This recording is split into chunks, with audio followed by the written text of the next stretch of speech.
വനപാലകർ നടത്തുന്ന ഈ ഒരു പ്രവൃത്തിയിൽ എല്ലാ ആളുകളുടെയും ഒരു സഹകരണങ്ങളാണ് നമുക്ക് വേണ്ടത്, ക്ഷമയാണ് വേണ്ടത്.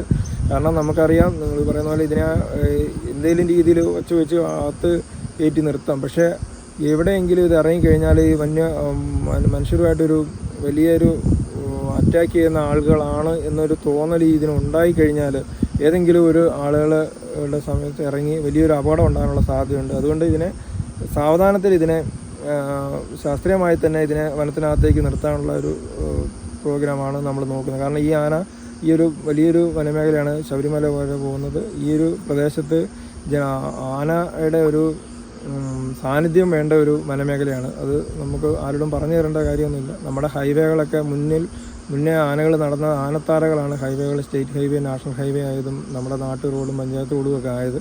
എല്ലാവർക്കും അറിയാവുന്ന തന്നെയാണ്. അത് വീണ്ടും പറഞ്ഞ് ആനയുടെ പ്രാധാന്യം പറയേണ്ട കാര്യമില്ല. പക്ഷെ ഒരു വനമേഖല നിലനിൽക്കേണ്ടതിൻ്റെ ഒരു ആവാസ വ്യവസ്ഥയിൽ ആനയുടെയും കടുവയുടെയും ഒക്കെ സാന്നിധ്യം വളരെ വിലപ്പെട്ടതാണ്. പക്ഷേ അതിനേക്കാൾ ഒരു മനുഷ്യൻ്റെ ജീവനും കൃഷിയിടങ്ങളും സംരക്ഷിക്കപ്പെടേണ്ടതുണ്ട്.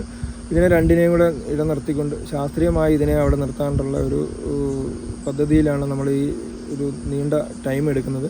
അതിനോട് എല്ലാവരും സഹകരിക്കണം.